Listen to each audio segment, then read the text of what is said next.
Welcome to another edition of the Indian Nation Station pregame show right here on the Indian Nation Station. I'm your host, AJ Ganger. With me as always, the coach, Brian Gillespie. Brian, tonight is the big one, the 138th meeting between Piqua and Troy. It's also a night where Piqua's going to look to even the score and make the series 60, as the series right now is 66, 65, and 6 in favor of the Trojans. It's hard to believe that a series dating back to the 1800s can actually be one game separated in the records, and Piqua has been on has won two in a row pretty convincingly, and this has been a series of streaks, 4-4 and now 2 for Piqua, so it's going to be another interesting one tonight. It also looks like a Troy-Piqua game that'll be clear of any kind of rain on Friday night as well. Hard to believe. Miracles do happen once in a while, and in this case, no rain. This is 3 weeks in a row without rain.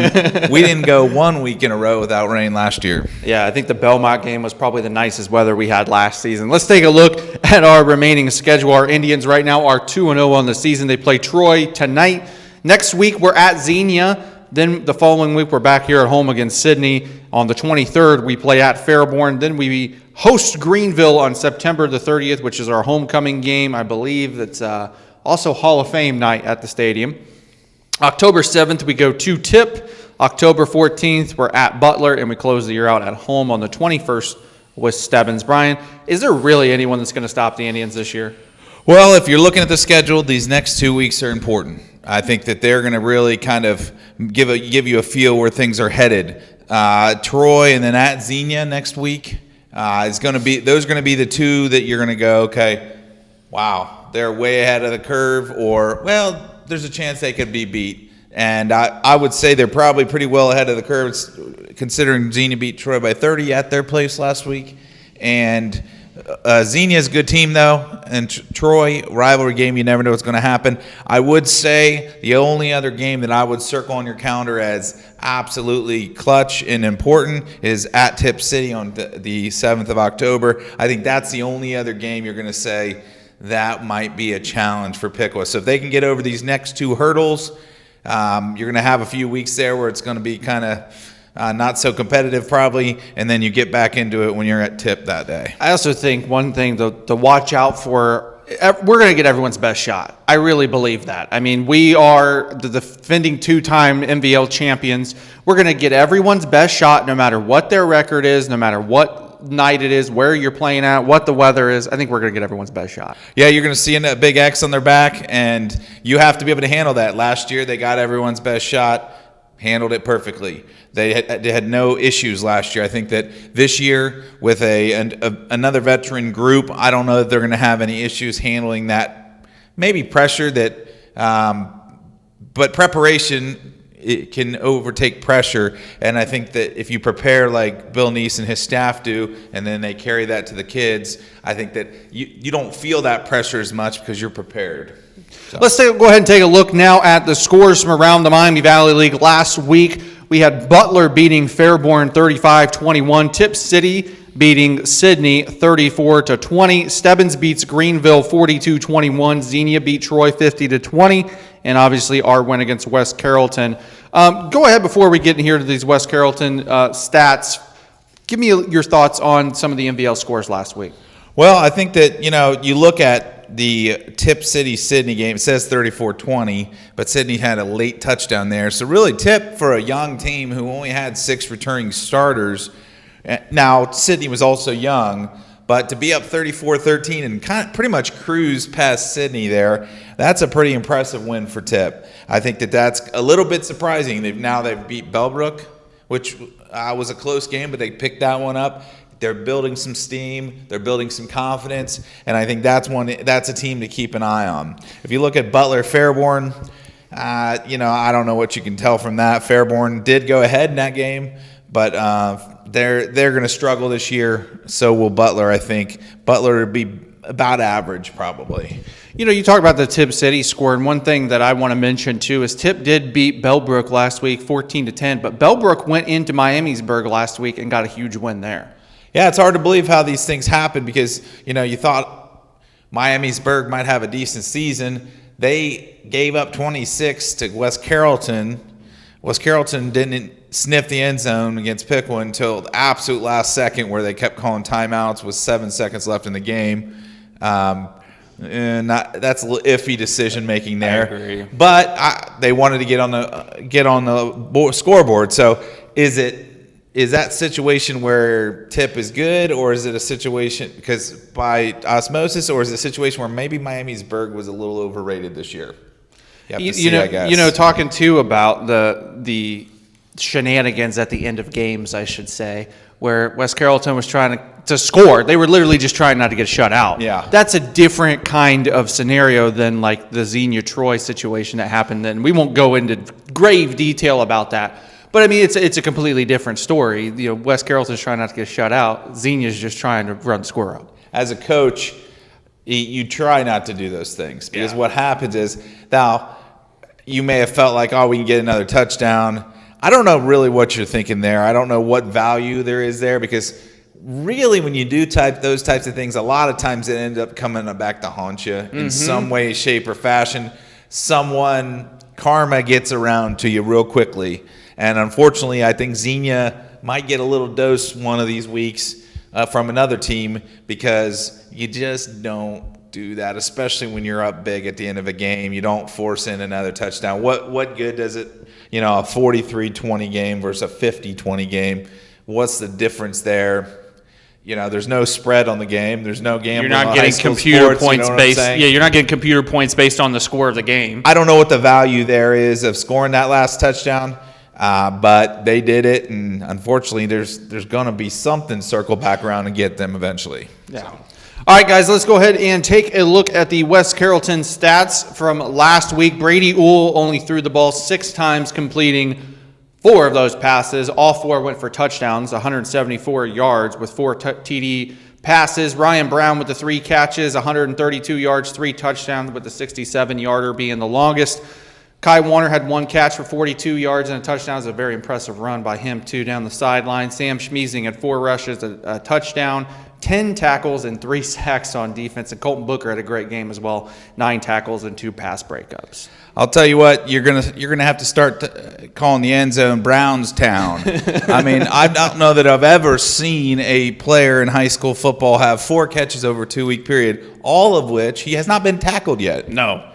All of which he has gone to the house. He scored 4 touchdowns with 141 yards and 4 touchdowns on 4 catches. That's insane. So, I mean, you give Wool some credit for those. They've been all right on the money. And once you hit Ryan Brown in stride, there's nobody catching him at this point. He's a speedster. And, man, if they can get him clear in the Troy secondary this week, it's going to be a problem for the Trojans. Another thing, too, Brady Uhl should have been 6 for 6 with 6 touchdown passes, too, because one that hit Drayshawn in the hands was a little overthrown. The other one was an overthrown ball, too. Yeah, I mean, he could add even better stats. I mean, 4 for 6, you only threw the ball 6 times. That's like Troy stats when it comes to only throwing it 6 times. Yeah. Their starting quarterbacks only throw it 6 times this year, but they only gain 4-6 yards per carry per pass. 174 yards receiving against, Miamisburg did not run right over West Carrollton when it came to passing. Piqua was able to just absolutely pick them apart. Yeah, and they picked them apart on all 3 phases. One of the things that I've noticed in the past few years with this Piqua team is every single game a new player is stepping up. So last week it was 2 weeks ago it was Drayshawn Roberts against Belmont with those kickoff returns, those punt returns. This past week against West Carrollton was Ryan Brown with those 3 catches. Who's it going to be this week? We don't know, but we'll obviously figure that out as we go along. Well, I know one player that'll be back this week is Elijah Frazier, which kind of settles the roster a little bit. You've got your starting corners back there. They're going to need those guys in run support more so than maybe covering this week. But you'll have him back. You also have him back on the offensive side, so maybe he's the guy that breaks free for some receiving yards this week and makes his impact. But I will tell you, someone who you're going to want to look to this week, starting at running back, is Sam Schmeezing. Yes. So yes. I think he's going to have more. He's been averaging almost 11 yards a carry pretty much each of his first 2 weeks, and now he's going to have a little bit more than just his 4 rushes. He's only been running it 4 times, but it seems like it's 55 yards on 4 rushes. Last week, I think it was 57 on 5 or 4 carries the week before. So it seems like every time they hand him the ball, good things happen. Yeah. So if he gets the ball double those amount of times, that might end up being over 100 yards for Sam Schmeezing this week. All right, we're going to move past West Carrollton now, and we would like to take the time right now to thank all of our sponsors for the 22-23 school year. We have Kathy Haney, Little Caesars, Teach Tech Productions, Buffalo Wings and Rings, Dick Lumpkins, This and That's Candy on Main, Harmony Systems, Crayex Corporation, Edison State, Dr. Littlejohn, Morris Comfort System, and our newest one, Atlantis Sportswear. Again, thank you for all your support for the 22-23 school year. All right, well, as we get into week 3, these are our matchups around the Miami Valley League. Tip City 2-0 hosting Butler, who's 1-1. The matchup of unbeatens this week, we've got winless teams. Greenville 0-2 hosting Sydney 0-2. Stebbins plays at West Carrollton. Stebbins is 2-0. Xenia plays Fairborn. Xenia's 2-0, and obviously our game. Not very many big matchups this week, I would say, besides Piqua Troy. But what are your thoughts on the other games? Well, you're going to see Tip playing Butler this week, but there's one unique note to note there. They're actually playing the game at Sydney. Oh, really? Yes, Tips Stadium. They're doing some work on the stands there. They're finalizing their roadside stands, I believe. So that game has been moved to Sydney, of all places, to play a Tip versus Butler game. That's two games that they've had to move their stadiums. Yeah, so that's kind of a tough one for them. I don't know that it'll impact the result versus Butler, but losing a home game, losing that advantage from your crowd and everything isn't ideal. Yeah. So we'll have to look at that one. The other game I could see, competitively, you're probably looking at Greenville-Sydney. Greenville's not that far off of Sydney. I think Sydney's a touchdown better maybe. But I think Greenville could win that game as well. It's kind of a toss-up, especially since it's at Greenville. So I think that's one to watch. The other 3 or the other 2, not ones that you're going to see too competitive, I don't think. One of the things I looked at this week, and I know it's way too early to start looking at the stuff, is the rankings currently from Joe Itel.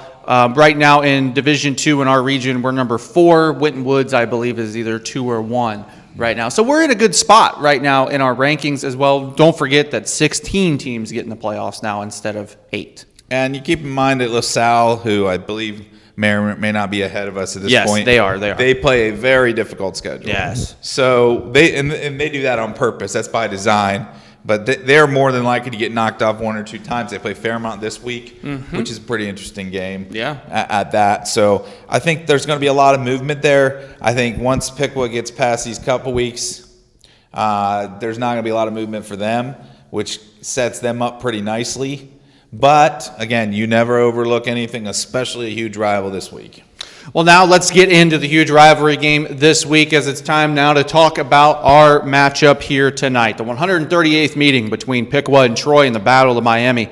Since 2019, Troy is just 1-2 against Piqua. Piqua winning the last 2 matchups, 26-10 in 2020 and 28-7 last season. The series is not only the most played rivalry in the state of Ohio, it's also a very rare series because of how close the record is. I mean, in any level of sports, you don't see a series be 66, 65, and 6, a one game separating both teams. Piqua, though, tonight is looking to not only extend their regular season winning streak to 18, but they're also looking to even the score with Troy to make the series 66, 66, and 6, which is scary with all those 6s in there, Brian. And it's not even Halloween season yet. That is frightening. It's another wing T, though, style of a team. On offense, they do have the 3-4 defense that they're dealing with. What can you tell us about these Troy Trojans? Well, Troy Everhart, their new coach, brings a whole new system. It's something that Troy used to run a handful of years back. So as it was mentioned when Everhart got hired and announced that he was going to run the wing tee, there's some familiarity there with Bill Neese. Yes. He understands how to defend it. Heck, Edgewood ran as good at wing tee as we've seen in a long time. Yeah, last year. they did. So you're talking about a manageable situation for Piqua this week, especially considering Troy's still kind of in a transition phase. They're not really there yet when it comes to, okay, everybody's all on the same page. You know, they have some gaffes in their line. Sometimes they miss blocks. Sometimes it's not clear on what they're supposed to do, or they're not clear on what they're supposed to do. So I think right now it's kind of in the early phase of this transition. So I have to say that I think the Piqua defense has the advantage here. You know, Troy does have some very talented players on their team. They have a junior fullback named Jihadi Ward who really needs to be contained. He has 226 yards and 3 touchdowns on 36 carries this year. He's a big boy, and they're going to run him up the middle with dives. You know, if you remember from the Edgewood game, the young man that just ate us alive with those dive plays, this is not that level, but it's a similar kind of player, and they like to feed him in the dives and trap plays where you're going to see a lot of number 25 getting the ball. Now, when they go outside, they've got number 23, Nick Kowecki, who's going to get those, buck sweeps that they like to run, which Piqua's run quite a few in the past. Yep. If you see number 23 going outside, he's going to get the ball a lot. And you keep an eye on the wide receiver, number 2, Colin Stoltz, who was 3rd in the 100 at MVLs last year. He's the guy that they're going to run those jet sweeps for. So there's a lot of eye discipline involved here. I think that the Piqua defenders have probably been working on that all week, keeping an eye on keys, watching for if they pull the guard, this is where I go. You have to maintain that discipline. You have to be more disciplined than the other team. And in a lot of ways, that's how Piqua has built such a great program, because the consistency, the discipline, the special teams, those are all pieces, aspects that go into a great program. And that's where Piqua has just year in and year out. You mentioned earlier how it's just a new guy every week. It is. That's by design. Yeah. I mean, they build it from the ground up, and it's a plug and play. Yeah. It's, this guy's down? Okay. We've got 3 running backs that are better than your first running back. So it's just, you just keep putting guys in. And I think Kai Warner's going to get some time. He's going to get some time to shine this week against Troy. Keep an eye on Kai, because I think he's going to get some opportunities that he hasn't had yet. Brian, one of the things that I did mention too is, we've talked a little bit about it, is just how rare this series between Piqua and Troy is. You look at the record of the series, and any level of sports, whether it's professional, college, high school, peewee, you don't see a rivalry series like this be this close. I mean, even Michigan-Ohio State's rivalry, for example, is still, I think, 8-9 games, spread. Michigan State, for example, I think it's 40 games. Ohio State and Purdue, Ohio State's obviously winning that series big. There's just not another series quite like this one. What's interesting about it, as I looked back on it, is close as it is, it hasn't always been close when it comes to streaks. No. So you've had teams win 5 games in a row. The longest win streak is 5, and that was Troy from 64 to 68 and 24 to 27. Streaky win streaks throughout. 6 of the last 10 have gone to Piqua, but included in that is a 4-game win streak for Troy. So Troy had, I misspoke, that was Piqua. The longest streak for Troy was 6 games, where they won 6 in a row from 1976 to 81.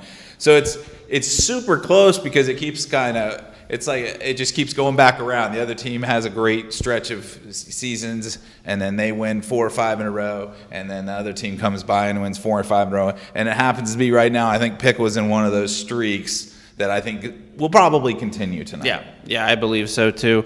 Brian, before we get off here, keys to the game. Keys to the game containing the Troy running game, because they're not going to pass it very often. You have to have the eye discipline. You have to slow down Troy's running game. You have to, when they give you opportunities, they're going to they put the ball on the ground quite a bit last year. Yep.